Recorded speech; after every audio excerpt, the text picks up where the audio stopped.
Persembahan dan perpuluhan dapat ditransfer melalui BCA 857 050 5000 atas nama GBI Musi Palam Indah atau scan barcode QR kode GBI Musi Palam Indah.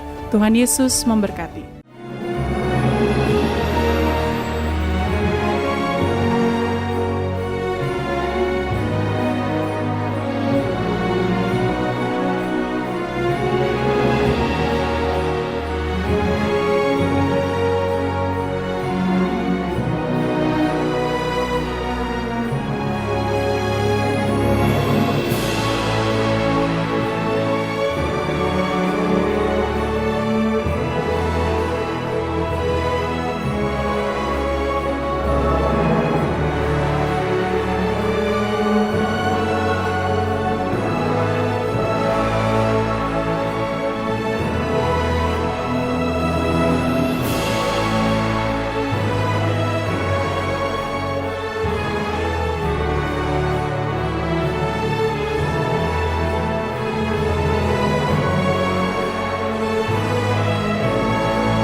Shalom Bapak Ibu Saudara.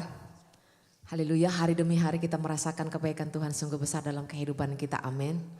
Bapak Ibu yang selalu setia mengikuti Menara Doa ini secara online, Bapak Ibu yang ada di Menara Doa ini. Kita tetap bersama-sama bersatu hati karena setiap hari kita diberkati lewat Menara Doa ini. Setiap hari kita semakin dibaharui, hidup kita semakin diubahkan. Dan mari kita siapkan hati kita Bapak Ibu, kita terus memuji menyembah Tuhan. Biarlah firman Tuhan hari ini semakin membekali hidup kita untuk bertumbuh di dalam Dia. Mari kita berdoa Bapak Ibu Saudara. Kami sungguh bersyukur punya Allah seperti Engkau ya Tuhan. Yang memelihara kami seperti biji mata-Mu ya Bapa. Terima kasih buat kebaikan demi kebaikan-Mu yang boleh kami lihat dan kami rasakan dalam kehidupan kami. Sepanjang minggu yang sudah berlalu Tuhan menuntun kami sampai saat ini. Dan terima kasih ya Tuhan, Engkau selalu membangkitkan roh-Mu di dalam setiap kami. Untuk kami dengan setia dan tekun memuji menyembah Engkau dari Menara Doa ini. Bahkan secara online ya Tuhan Yesus. Berkat-Mu atas kami seluruh umat-Mu yang selalu memuji menyembah Engkau. Kami bersyukur buat pujian penyembahan kami yang menyenangkan hati-Mu. Kami bersyukur buat hadirat Tuhan yang membaharui hidup kami hari demi hari. Kami bersyukur buat firman Tuhan yang berkuasa mengubahkan kami dan mengubah keadaan hidup kami ya Tuhan. Kami bersyukur buat firman Tuhan yang meneguhkan kami. Kami bersyukur buat firman Tuhan yang menuntun kami kepada terang-Mu yang ajaib ya Bapa. Sehingga rancangan Tuhan tetap untuk selama-lamanya bagi kami ya Tuhan. Dan saat hari yang terbaik ini kami rindu memuji menyembah Engkau.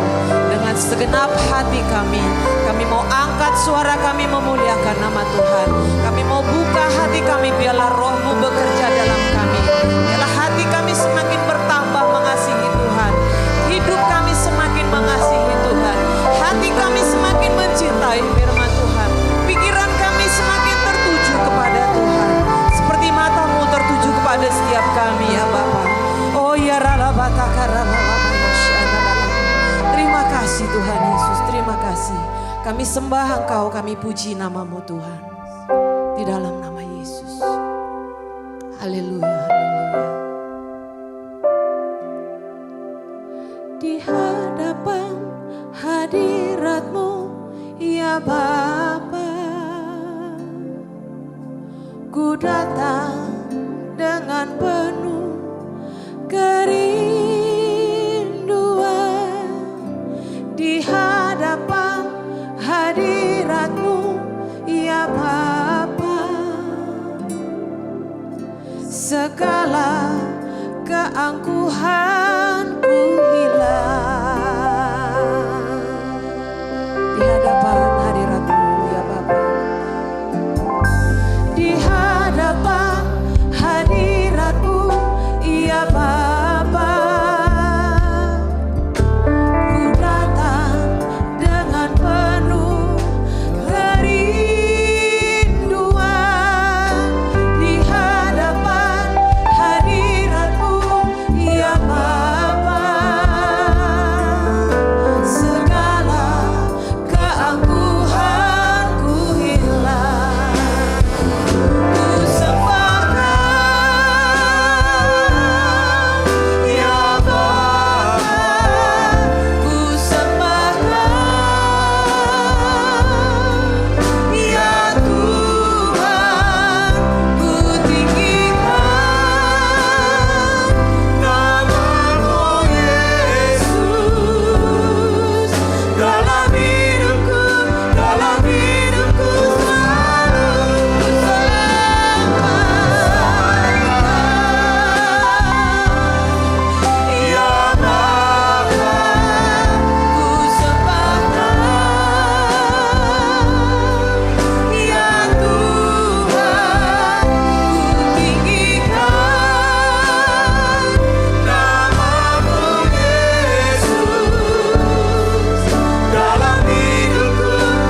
Teruslah Tuhan bekerja di tempat ini.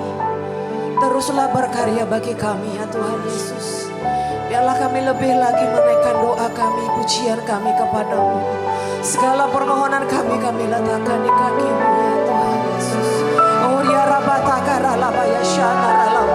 Terus bawa hatimu Bapak Ibu. Terus bawa kasih-Mu kepada Tuhan. Ya Ralala Shana. Terima kasih Tuhan, terima kasih Bapak. Terima kasih Roh Kudus. Terima kasih Tuhan, katakan ku datang ke hadirat-Mu. Ku datang ke hadirat-Mu membawa pujian. Dengan segenap hatiku ku memuji Engkau ya Tuhan aku. Membantu ditinggikan, sembah mulialah nama-Mu di bumi. Sembah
hadirat-Mu yang luar biasa Tuhan saat kami berdoa, memuji, menyembah. Terima kasih untuk kehadiran. Terima kasih Tuhan. Terima kasih Kau bawa kami naik berkendaraan ya Tuhan, melintasi bukit-bukit. Ya Tuhan, Kau membuat kami bisa menghisap ya Tuhan. Satu ya Tuhan, manisnya madu ya Tuhan, kebaikan, kemurahan. Kau membuat kami bisa menikmati, memakan hasil daripada ladang kami. Bahkan ya Tuhan, kami bisa melihat ya Tuhan, menikmati ya Tuhan, minyak yang keluar dari bukit batu itu. Tuhan Yesus, aku berdoa dalam nama Yesus hari ini. Tuhan, curahkanlah ya Tuhan berkat-Mu untuk setiap anak-anak-Mu ini ya Bapak, yang hadir di menara doa, baik yang ada di Holy Spirit Room maupun mereka yang mengikuti secara online ya Tuhan. Aku percaya ya Tuhan, di dalam hadirat-Mu ini, di dalam hadirat-Mu ini ya Tuhan, kami bisa menikmati segala kebaikan, kemurahan, perlindungan-Mu, pemeliharaan-Mu ya Tuhan. Aku berdoa dalam nama Yesus, kami percaya ada satu terobosan, ada satu kemenangan ya Tuhan, yang Tuhan sediakan buat setiap kami. Bahkan apa yang tidak pernah kami lihat dengan mata kami, ya Tuhan, kami akan melihatnya di bulan ini. Apa yang tidak pernah didengar oleh telinga kami akan dengar dalam bulan ini Tuhan. Satu kabar baik, satu pengajaran, satu hikmat-Mu ya Tuhan. Satu hal-hal yang ajaib luar biasa yang Kau kerjakan dalam hidup kami. Bahkan apa yang tidak pernah diduga timbul dalam hati kami, itu yang terjadi ya Tuhan. Terima kasih Tuhan, terima kasih Allah Roh Kudus. Kami percaya ya Tuhan, sepanjang bulan ini kami akan melihat kebaikan, kemurahan Tuhan akan mengikuti setiap kami. Terima kasih Tuhan, terima kasih. Tuhan sendiri melindungi, membungkus kami semua dengan kuasa darah-Mu. Apapun yang kami kerjakan, Tuhan buat berhasil. Terima kasih banyak Bapa. Sebentar kami akan mendengarkan sabda firman-Mu, urapi hamba-Mu untuk dapat menyampaikan pesan firman-Mu ini dengan bahasa yang sederhana dan mudah dimengerti ya Tuhan. Di dalam nama Yesus, semoga kita yang siap menerima firman dengan hati gembira, sama-sama katakan amin. Tangan yang meriah saudaraku. Silakan kembali Ibu Bapak. Shalom saudara, puji Tuhan. Hari ini kita akan bahas tentang bagaimana caranya mematahkan roh penghalang untuk berdoa. Saudaraku, nah di dalam Lukas 11, saudara, ayat 1, saudara, di sini ada satu pertanyaan daripada murid-murid kepada Tuhan Yesus. Nah, sebenarnya kita pun masih perlu bertanya pertanyaan ini kepada Tuhan. Mari kita akan baca sama-sama. 1, 2, 3. Pada suatu kali Yesus sedang berdoa di salah satu tempat. Ketika ia berhenti berdoa, berkatalah seorang dari murid-muridnya kepadanya. Baca yang keras, 1, 2, 3. Tuhan, ajarlah kami berdoa sama seperti yang diajarkan Yohanes kepada murid-muridnya. Kita harus mengerti dan kita juga harus percaya bahwa Tuhan ingin ya kita dapat menghancurkan segala ikatan kuasa jahat yang menghalangi kita untuk berdoa. Katakan amin. Saya sebagai hamba Tuhan saudaraku ya, saya juga merasa bahwa roh jahat tuh berusaha untuk menghalangi saya supaya saya tidak berdoa. Lewatin doa. Kalau tahu doa asal ala kadarnya saja. Saudaraku, kalau saya bisa merasakan seperti itu, ya kan saudaraku, saya yakin juga semua orang merasakan hal yang sama. Ada banyak saudaraku alasan kita tidak berdoa. Ya kan, karena ini adalah satu, kalau kita mau sadari, bukan sekedar kita malas berdoa. Tapi ada spirit, ada roh jahat yang menghalangi kita berdoa. Saudaraku, dia lakukan apa? Iblis berusaha untuk apa? Dia alihkan fokus perhatian kita supaya kita tidak berdoa. Ya saudaraku, dia fokus. Ya kan, udah tunggu dulu bentar lagi, liatin dulu dah media sosial, scrolling dulu bentar. Tanggung ini, mau lihat ini. Segala akhirnya kita nggak berdoa. Atau dia timbulkan kesulitan-kesulitan untuk kita berdoa. Saudaraku, ya kan? Kalau diciptakan penghalang-penghalang, ya kan? Sehingga kita tidak berdoa. Nah sekarang dampaknya, apa konsekuensi kalau kita nggak berdoa? Ya otomatis kita akan kehilangan apa? Kekuatan, kuasa Allah. Orang yang menanti-nantikan Tuhan akan mendapati kekuatan baru. Kata Yesaya pasal 40 saudaraku. Nah ketika kita tidak berdoa, pasti kita menjadi orang yang tidak berdaya. Mudah stres, mudah takut, mudah khawatir, mudah tersinggung. Saudaraku, jadi kalau konsekuensi kita tidak berdoa, yang kedua adalah kita tidak bisa mendapatkan apa yang Tuhan sediakan, apa yang Tuhan janjikan bagi hidup kita. Kita nggak dapat. Kamu tidak dapat apa-apa karena kamu tidak berdoa. Tuhan bilang kalau kamu mau dapatkan, minta, kamu akan diberikan. Saudaraku yang Yesus. Nah ini dia. Yang ketiga adalah, saudara, ya kan, kita tidak akan mengerti kalau kita tidak berdoa, kita tidak mengerti rencana Tuhan atau kehendak Tuhan, ya kan, dalam hidup kita. Apa ini tuntunannya? Ketika kita mengalami masalah, kita tidak tahu apa yang harus kita lakukan. Yang ada adalah bingung aja dulu. Tapi ketika saudara berdoa, saudara bisa jadi tenang. Lalu saudara tahu tuntunan apa yang harus dilakukan. Nah, kalau kita tidak berdoa, saudara lihat di sini yang terakhir saya catat, saudara, maka kita akan hidup kembali menuruti keinginan daging. Saudara, karena waktu kita berdoa, saudara, seperti kita sedang bernapas gitu. Kita menarik. Waktu kita berdoa itu seperti kita bernafas, menarik apa saudara? Satu kehidupan baru. Seperti kita menarik oksigen. Oksigen itu bicara kehidupan Allah. Manusia baru. Saudaraku. Ya kan, kepenuhan daripada Roh Kudus. Hadirat Allah. Saudara. Ketika kita lalu kita keluarkan. Kita hembuskan. Itu apa saudara? Kehidupan yang lama. Kehidupan menurut daging. Ketika kita berhenti berdoa. Kita gak bernafas secara rohani. Nah itu akhirnya kita kembali kepada cara hidup dunia. Keinginan daging. Khawatir, takut, iri, benci, sombong. Semua keluar. Saudara, udah daging. Nah, sekarang kita akan lihat lebih detail lagi. Tadi secara umum aja saya bahas tentang iblis. Tapi kita lihat ini.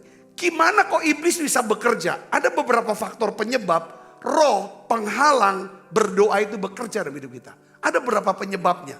Ini yang harus kita sadari, saudaraku, supaya saudara menjadi seorang yang suka berdoa. Katakan amin saudara. Doanya bukan cuma sekedar doa, tapi doa yang deep. Saudara, yang dalam sama Tuhan, sehingga Tuhan bisa bawa saudara ke tempat-tempat yang tinggi. Tempat-tempat hadirat Tuhan yang tinggi, saudaraku. Itu seperti kayak seumpama apa? Burung Raja Wali katanya. Yang dibawa terbang tinggi melintasi bukit-bukit.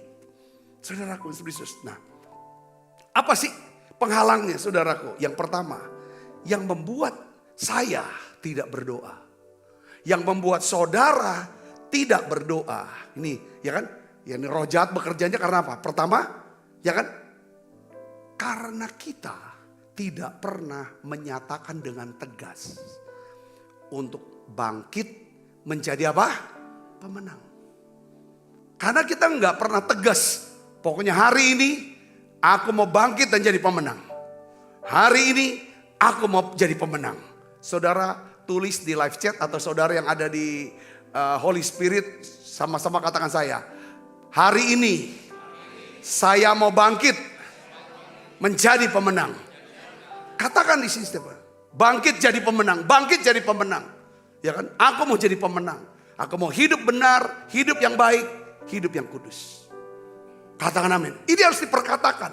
Nah kalau kita perkatakan seperti itu saudaraku, otomatis kita nggak bisa bangkit. Bangkit itu kata berdoa. Ya kita nggak bisa menjadi pemenang, ya kan, sampai kita berdoa. Makanya di dalam Yesaya 60 ayat 1 dan 2 katakan apa? Bangkitlah menjadi teranglah, sebab terangmu datang. Dan kemuliaan Allah terbit atasmu. Terbit atasmu. Jadi kemuliaan Allah bicara apa? Perbuatan-perbuatan Allah yang ajaib. Mujizat-mujizat Allah. Kebaikan Tuhan. Segala yang dahsyat. Itu akan dilimpahkan dalam hidup kita. Sehingga orang bisa melihat dan memuliakan Allah. Lewat hidup kita. Dan itu hanya terjadi ketika kita bangkit. Kita berdoa. Jangan tidur. Sebab sesungguhnya kegelapan menutupi bumi. Dan kekelaman menutupi bangsa-bangsa, tetapi terang Tuhan terbit atasmu. Dan kemuliaannya menjadi nyata atasmu. Katakan amin. Saudara bisa ngerti tentang kemuliaan Tuhan ya. Pekerjaan Tuhan yang dinyatakan melalui hidup saudara. Saudara sebagai seorang hamba Tuhan kah? Ya kan? Kemuliaan Allah terbit atas hidup saudara. Melihat bagaimana pelayanan saudara sangat diberkati Tuhan. Yang punya dampak besar. Ya kan? Buat jemaat, buat masyarakat sekitar dan kota. Itu namanya kemuliaan Allah terbit atas saudara. Saudara sebagai pengusaha, ya kan, saudara usahanya, ya kan, itu bagaimana Tuhan memberkati, jadi berkat punya dampak, ya kan saudaraku, yang mengubah orang sehingga orang-orang bisa menikmati kebaikan Tuhan. Itulah kemuliaan Allah terbit. Kalau saudara punya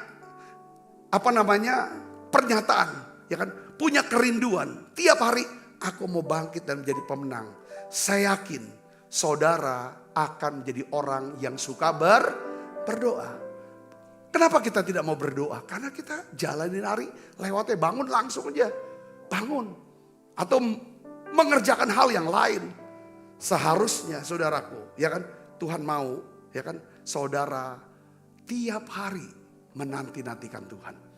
Yesaya 40 ayat 31 katakan, tetapi orang yang menanti-nantikan Tuhan mendapat apa? Kekuatan baru. Kekuatan baru ini yang menyebabkan kita bisa menjadi pemenang. Mereka seumpama apa? Raja wali yang naik terbang dengan kekuatan sayapnya. Mereka berlari dan tidak menjadi lesu. Mereka berjalan dan tidak menjadi lelah. Jadi saudara, kita perlu saudara menanti-nantikan Tuhan. Itu ibarat recharge. Ya, baterai handphone kita perlu di recharge. Saudara, dan untuk recharge saudaraku ya, itu kan perlu waktu. Gak bisa langsung tusuk, langsung full baterainya. Enggak, perlu waktu. Bisa setengah jam, bisa sejam, bisa 2 jam. Nah ketika saudara menanti-nantikan Tuhan, saudara berdoa dengan baik saudaraku. Untuk saudara bisa mendapatkan kekuatan yang baru setiap hari. Supaya hidup saudara sepanjang hari itu menjadi seorang pemenang. Maka saudara harus menantikan Tuhan. Bukan terburu-buru.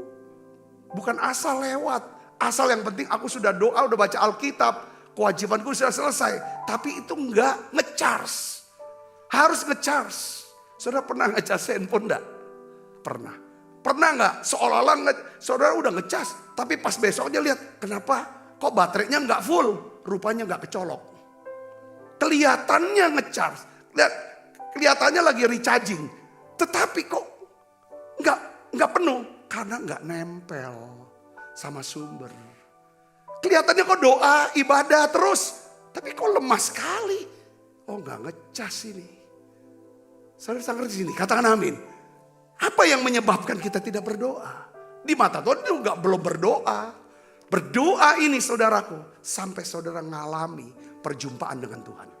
Dan saudara ngecas gitu loh. Cas. Dimana akhirnya menghasilkan apa? Ketenangan, kelemah lembutan, kerendahan hati, ada damai sejahtera, di mana kita diubahkan, itu doa. Saudara bisa mengerti ini, katakan amin. Ya, yang kedua, apa sih yang menyebabkan kita tidak berdoa? Saudara, pertama karena nggak ada pernyataan untuk menjadi pemenang. Yang kedua, kita tidak berdoa karena ada dosa yang belum diselesaikan. Ada dosa yang belum diselesaikan. Saudara, saya mau bicara doa yang penuh kuasa ya. Bisa saja orang tetap nyimpen dosa.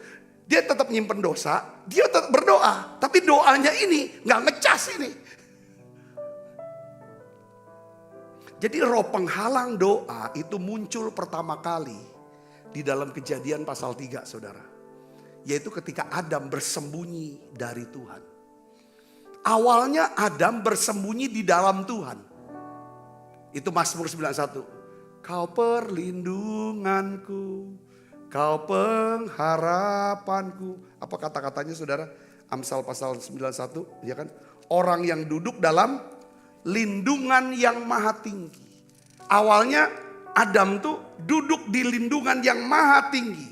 Yang bersemayam, ya kan saudaraku? Ya kan? Yang bermalam dalam naungan yang maha kuasa.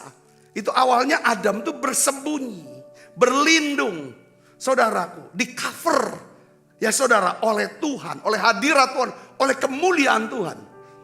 Saudara, sehingga dia ada persekutuan terus. Nah sekarang pertanyaannya saudaraku, ya kan? Ya kan? Tiba-tiba Adam, saudaraku, bukannya bersembunyi dalam Tuhan dengan berdoa.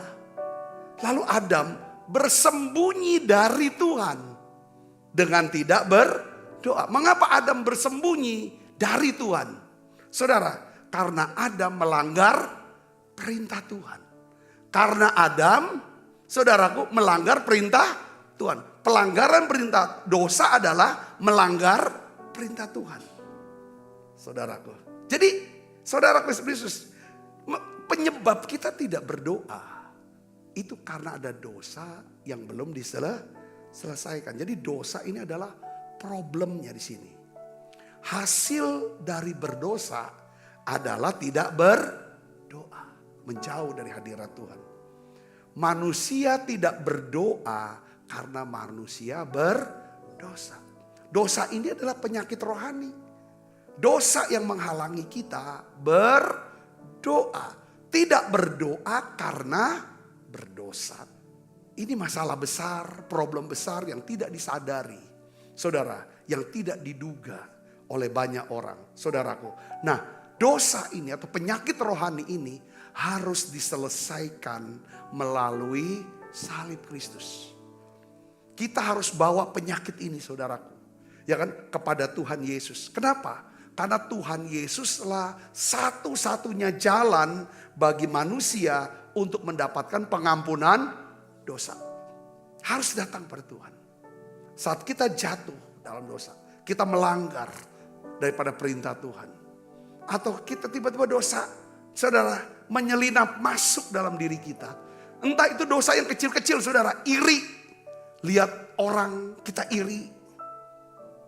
Ya, mengucapkan kata yang jahat. Mulai saudaraku meragukan Tuhan. Saudara, mulai dan kita saudara yang bayangkan tunggu dulu sampai yang wah dosa yang pembunuhan lah, perzinahan lah, pencurian, penipuan. Gak usah tunggu itu.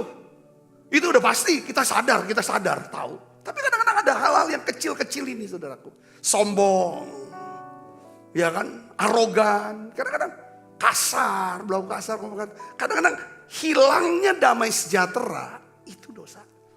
Hilangnya sukacita, itu yang harus benar-benar saya mau ajak kita untuk hidup dalam keintiman dengan Tuhan. Ini yang saudara, ya? Ini yang paling penting. Kalau ini nggak diselesaikan, doa kita nggak ngecas. Dosa yang nggak diselesaikan, doa ini tidak menghasilkan kekuatan baru.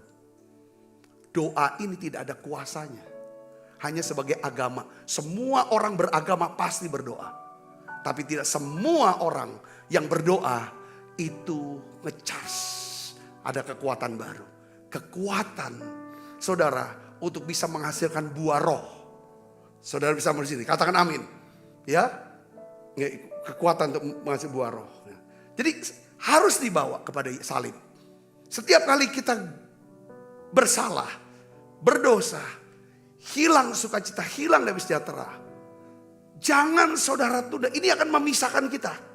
Kita buat kita nggak malas doa, aduh nggak deh, tunda dulu. Ibadah tetap, pelayanan mungkin tetap. Doanya hanya untuk pelayanan, itu pun ala kadarnya. Karena agamawinya dapat. Lalu dampaknya apa? Kelakuan kita akan jadi batu sandungan buat orang lain. Karena orang yang berdoa pasti ditunjukkan dengan kelemah lembutan. Seperti Tuhan. Lembut, rendah hati. Katakan amin. Pemaaf. Itu dampaknya. Itu dampak daripada doa. Ya. Jadi harus dibawa. Dibawanya cuma satu.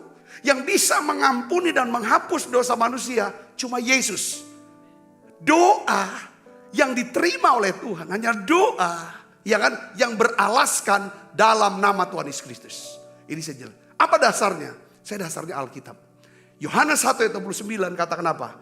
Pada keesokan harinya Yohanes melihat Yesus datang kepadanya dan ia berkata, lihatlah anak domba Allah yang menghapus dosa dunia. Jadi lihat anak domba Allah yang menghapus. Jadi satu-satunya jalan, ya kan saudara, untuk ke surga hanya lewat Yesus. Kenapa? Karena surga itu sempurna. Saudaraku. tidak boleh orang berdosa, ya kan? Orang tidak sempurna masuk surga. Saudaraku.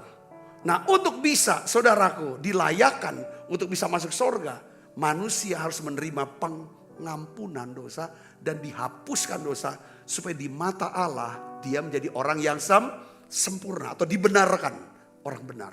Dan itu satu-satunya lewat Yesus. Jadi kenapa kita tidak berdoa?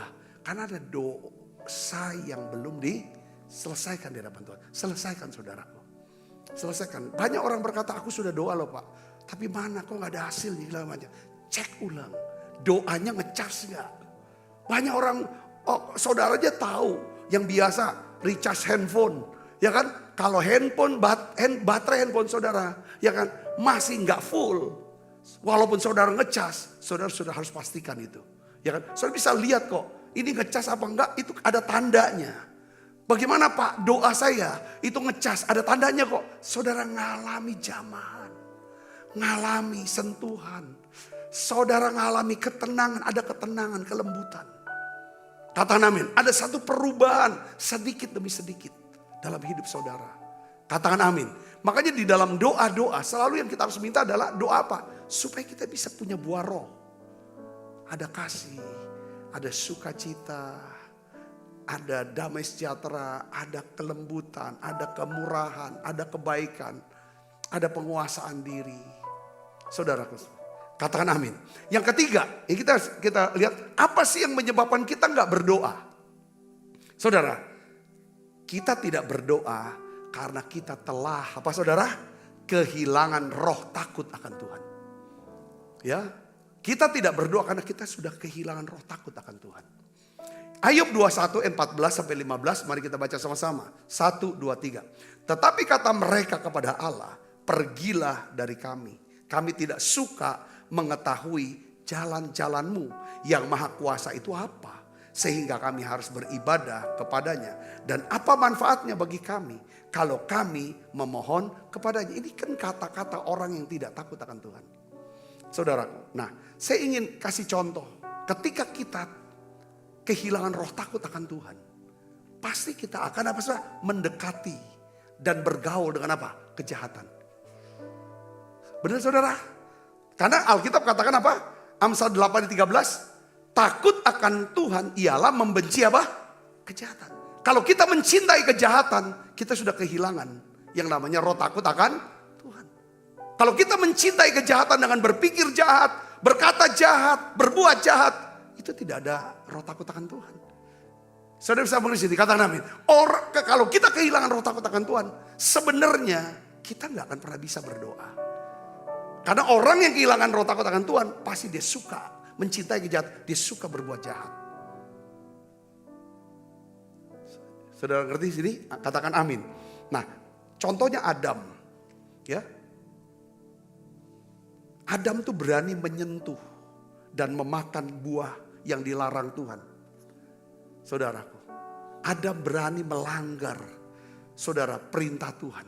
Karena Adam telah kehilangan roh takut akan Tuhan. Katakan amin. Itu. Kenapa? Kok bisa dia kehilangan roh takut akan Tuhan? Karena dia mau lebih mendengarkan perkataan istrinya ketimbang perkataan Tuhan. Sekarang istrinya lebih mendengarkan perkataan ular daripada perkataan Tuhan. Perkataan siapa yang paling saudara dengarkan itu menentukan. Saudara tuh takut Tuhan atau tidak. Takut akan manusia itu mendatangkan jerat, makanya kata Amsal. Takut artinya kita mau nurutin maunya manusia. Ada manusia, saudara perhatikan. Ada kata-kata dari Rasulullah berkata gini. Jangan kamu sesat. Jangan kamu mau disesatkan. Ya, pergaulan yang buruk akan merusak kebiasaan yang baik. Saudara tahu ya, kebiasaan kita akan menentukan masa depan kita. Tapi kebiasaan kita punya kebiasaan itu dipengaruhi oleh siapa? Oleh pergaulan. Oleh perkataan daripada teman-teman kita. Oleh karena itu penting buat saudara, perhatikan orang-orang yang ada di sekeliling saudara. Apakah orang-orang ini mempengaruhi saudara untuk saudara makin bertumbuh dalam Tuhan. Makin cinta Tuhan. Makin saudara takut akan Tuhan. Atau saudara makin mencintai kejahatan. Karena kalau saudara punya kebiasaan yang baik, maka saudara pasti punya masa depan yang baik. Kalau saudara punya kebiasaan yang buruk, karena pergaulan yang buruk merusak kebiasaan yang baik, saudara pasti punya masa depan yang buruk. Nah, oleh karena itu siapa yang saudara takuti? Kadang-kadang kita takut sama teman, nanti kita gak diakui, gak diterima. Mereka gak jadi follower kita lagi. Atau saudara mengambil keputusan, bodoh amat. Yang penting aku mau ikut perkataan Tuhan. Karena aku mau menghormati Tuhan. Kata roh takut akan Tuhan itu menghormati Tuhan. Kata-katanya kita dengarkan. Siapa kata-kata yang kita mau dengarkan, itu akan menentukan. Ketika saudara, ya kan?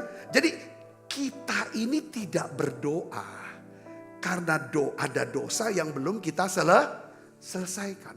Dosa itu masuk ke dalam hati kita, ya kan? Di saat roh takut akan Tuhan hilang dari diri kita. Roh takut akan Tuhan tuh hilang dari diri karena kita sudah tidak lagi dengar suara Tuhan, firman Tuhan. Kita lebih dengar suara daging kita. Suara iblis atau suara dunia, suara manusia. Yang menyuruh kita melanggar daripada suara Tuhan. Saudara bisa mulai sini kata saya ajak saudara untuk baca Amsal 8 ayat 13. Kita baca sama-sama. 1, 2, 3. Takut akan Tuhan ialah membenci kejahatan. Aku benci kepada apa? Kesombongan, kecongkakan, tingkah laku yang jahat, dan mulut apa? Penuh tipu muslihat. Katakan amin. Jadi saat ini kalau saudara mau punya roh doa, saudara patahkan ini loh rupanya penghalangnya yang buat saya tidak berdoa. Ya kan? Saudara harus bawa segala dosa dan kejahatan kemana? Ke kayu salib Kristus. Ya, Tuhan Yesus yang berkuasa untuk mengampuni dan menghapus segala dosa kita. Sejahat apapun, sebesar apapun, saudara, dosa kita. Saudara, sebesar apapun itu. Ya kan, serendah apapun, sehina apapun itu dosa kita. Saudaraku, Yesus berkuasa untuk mengampuninya. Katakan amin. Kasih Tuhan masih lebih besar daripada dosa dan kejahatan kita. Dan Roh Kudus, kalau kita mengaku ampuni aku Tuhan, dia akan pulihkan kita. Katakan amin saudaraku. Dan Roh Kudus akan memberikan kepada kita roh takut akan Tuhan. Ya kan? Di saat kita datang ke kayu salib Tuhan. Kalau kita punya roh takut akan Tuhan, pasti Tuhan akan berikan kita apa? Roh hikmat. Hikmat saudaraku. Hikmat ini yang membuat saudara berhasil. Ya, saya ingin katakan mereka yang tidak berdoa akan mengalami masalah besar dalam hidupnya. Mereka yang tidak berdoa, arti saya doa, doanya ngecharge. Katakan amin. Doa yang ada hasil. Kita harus berdoa dengan doa hasil. Hasilnya apa? Buah roh. Katakan amin saudaraku. Makanya yang didoakan buah roh. Selain kita juga perlu doakan karunia roh. Ya, makanya saudara, Rasul Paulus dia berkata saudara dalam 1 Korintus 9 ayat 27. Kita baca sama-sama. 1, 2, 3. Tetapi aku melatih tubuhku dan menguasainya seluruhnya. Supaya sesudah memberitakan Injil kepada orang lain, jangan aku sendiri ditolak. Saudaraku, Rasul Paulus sedang menjelaskan bahwa adalah mungkin bagi seseorang yang berkhotbah seperti saya. Seperti saudara yang sudah berkhotbah. Menyembuhkan orang sakit. Mengusir setan-setan. Mereka semuanya adalah mungkin untuk ditolak oleh Tuhan pada akhirnya. Kenapa? Karena mereka tidak berdoa. Karena mereka tidak berdoa. Makanya dia berkata, aku melatih tubuhku dan menguasai seluruhnya. Kata menguasai, saudara, dalam bahasa Yunaninya itu seperti dua orang pegulat yang sedang bergulat. Aku kuasai diriku, kuasai seluruhnya, tubuhku, dagingku, keinginan. taklukkan dia. Supaya ayo doa. Hanya dengan doa. Ya hanya dengan doa, hanya dengan berdoa. Ya kan, aku bisa hidup menuruti keinginan Roh Kudus. Katakan amin. Tidak mungkin saya bisa hidup menurut keinginan Roh Kudus kalau saya tidak berdoa. Itu maksudnya Paulus berkata seperti itu. Katakan amin. Makanya kenapa orang Kristen kelakuannya kok seperti manusia lama. Bahkan lebih jahat. Wah, nipu saudara-saudaranya yang seiman. Menjelekin, fitnah, segala macam. Kenapa? Karena dia berhenti sudah berdoa. Dia tidak lagi berdoa. Doa pasti menghasilkan sesuatu yang baik dalam hidupnya. Yang ngerti katakan amin. Makanya maka Paulus bilang, aku menguasai diriku. Jangan sampai setelah saya memberitakan Injil, saya berkhotbah, sembuhkan orang sakit, mengusir setan, aku sendiri tolak oleh Tuhan. Karena apa? Oleh karena itu kuasa dia berdoa gitu saudara. Sederhana sekali. Sederhana sekali. Makanya saudara kita bersyukur. Dapat apa saudara? Tuhan berikan kita menara doa online setiap hari. Menara doa ini tempat kita berdoa. Doa yang saya maksud adalah doa, muji, nyembah, dan dengar firman. Itu doa. Itu satu kesatuan kita bilang ini berdoa. Bukan doa sekadar doa langsung check out. Check in sebentar langsung check out. Bukan itu. Saudara. Tuhan Yesus dia menjelaskan tentang hal ini. Tentang yang Paulus bilang menguasai diri. Ya kan? Supaya setelah aku memberikan Injil jangan aku ditolak. Yesus berkata begini. Matius 7 ayat 21 kita baca sama-sama. Sampai ayat 23. Kita baca. 1, 2, 3. Bukan setiap orang yang berseru kepadaku. Tuhan, Tuhan. Akan masuk ke dalam kerajaan sorga. Melainkan dia yang melakukan kehendak Bapakku di sorga.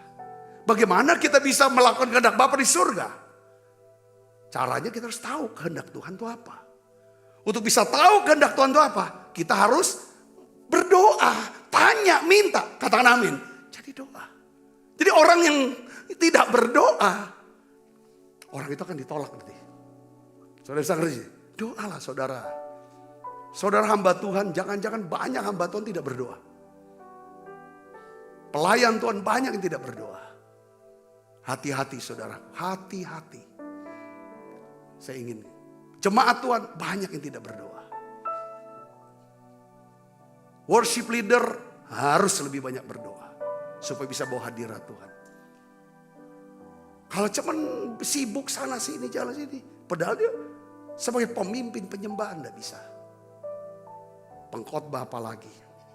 Ayat yang kedua-dua kita baca sama-sama. Apa kata Yesus yang terakhir? Saudara kita baca 1, 2, 3. Pada hari terakhir banyak orang akan berseru kepadaku. Tuhan, Tuhan. Bukankah kami bernubuat demi namamu. Dan mengusir setan demi namamu. Dan mengadakan banyak mujizat demi namamu juga. 2, 3 baca yang keras. Ini penegasan Tuhan. Pada waktu itulah aku akan berterus terang kepada mereka. Dan berkata, aku tidak pernah mengenal kamu. Enyalah daripadaku kamu sekalian pembuat kejahatan. Pembuat kejahatan. Kenapa kok? Sudah memberitakan Injil. Sudah melayani. Sudah ngusir setan. Kok disebut pembuat kejahatan? Karena dia tidak berdoa. Kalau dia berdoa, pasti dia sudah selesaikan dosanya. Dia punya roh takut akan Tuhan. Dia bukan pembuat, bukan pencinta kejahatan. Tapi dia pembenci kejahatan. Katakan amin.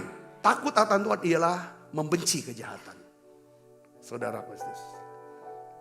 Saya ingin jelaskan orang-orang yang ditolak oleh Tuhan, saudaraku. Ya, saudara kita lihat, ya kan saudara, kenapa kok Tuhan tolak mereka? Saya jelasin lagi biar lebih jelas, saudaraku. Kita baca 2 Samuel 1 ayat 21. Kita baca sama-sama saudara. Ya, ini adalah penjelasan daripada Daud. Ya, Daud menjelaskan penolakan Tuhan terhadap siapa? Saul. Kenapa Saul ditolak oleh Tuhan? Saudara, bukan karena Tuhan benci sama Saul. Bukan soal kebenciannya. Karena Saul tidak berdoa. Itu digambarkan, coba kita lihat. Yuk kita baca sama-sama. 2 Samuel 1 ayat 21. 1, 2, 3. Hai gunung-gunung di Gilboa. Jangan ada embun. Jangan ada hujan di atas kamu. Hai padang-padang pembawa kematian. Ini bicara tentang apa saudara? Tidak ada hujan, tidak ada embun. Ini bicara kutuk kan saudaraku. Ya kan, padang-padang pembawa kematian. Sebab apa? Di sanalah perisai para pahlawan dilumuri.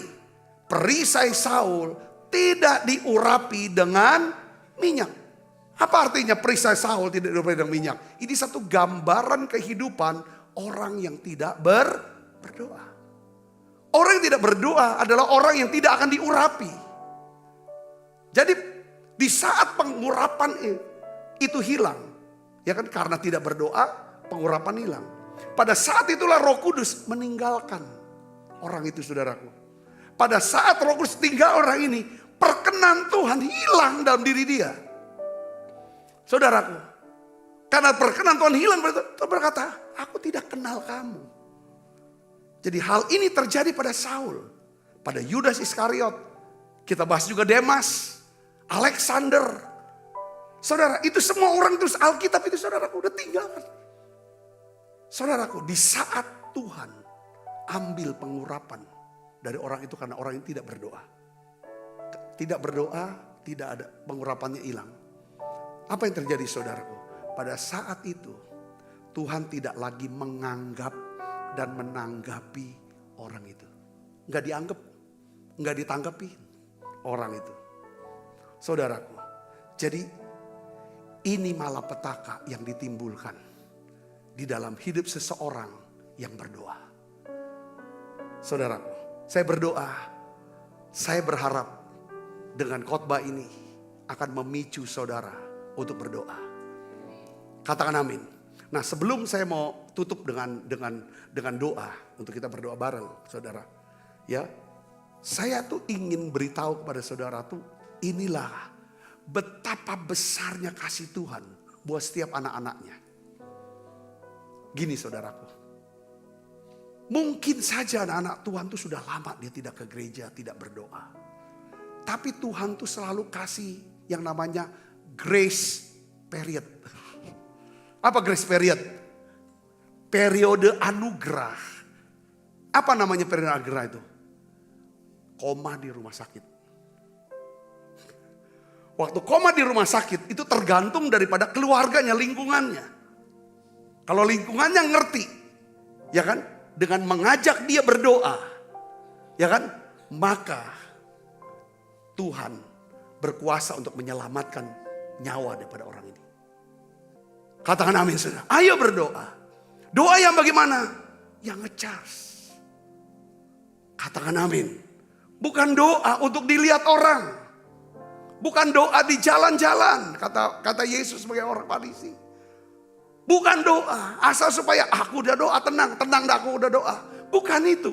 Doa bicara menanti-nantikan Tuhan. Saudara, kekuatan baru itu datang pada saat kapan? Waktu saudara dapat firman. Ketika Tuhan berbicara pada saudara. Itu loh. Saudara berkati dan pesan ini. Mari kita bangkit berdiri ibu bapak. Kita akan sama-sama siapkan diri. Untuk kita makan perjamuan kudus. Ku ingin selalu bersekutu denganmu. Menikmati hadiratmu. Biarkan rohmu tinggal dalam hidupku. Sungguh indah bersamamu selamanya. Mari siapkan dirinya saudara makan perjamuan kudus. Sebab apa yang telah kuteruskan kepadamu telah aku terima dari Tuhan. Yaitu bahwa Tuhan Yesus pada malam waktu ia serahkan mengambil roti, angkat roti. Dan sudah itu ia mengucap syukur atasnya. Ia memecah-mecahkannya dan berkata, inilah tubuhku yang diserahkan bagi kamu. Perbuatlah ini menjadi peringatan akan aku. Saudaraku, bukankah roti tangan kita ada persoalan kita dengan tubuh Kristus? Mari kita makan dalam nama saya.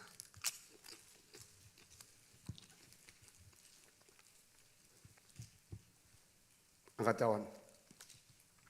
Demikian juga Ia mengambil cawan, sudah makan, berkata, cawan ini ada perjanjian baru yang dimeteraikan darahku, perbuatlah ini setiap kali kamu meminumnya menjadi peringatan akan aku. Saudaraku, bukankah cawan perjanjian ini yang atasnya kita ucapkan syukur adalah persekutuan kita dengan darah Kristus. Mari kita minum dalam nama Yesus.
Mari angkat tangan kita. Kekasih Kristus, terimalah berkat yang berlimpah-limpah daripada Allah Bapa. Di dalam anaknya yang Tuhan kita Yesus Kristus. Persoalan yang manis para Roh Kudus menyertai saudara semua mulai saat ini sampai Yesus datang menjemput kita dalam permai dan sampai selama-lamanya. Semua kita yang percaya berkati sama-sama katakan amin. Tuhan berkati saudara semuanya.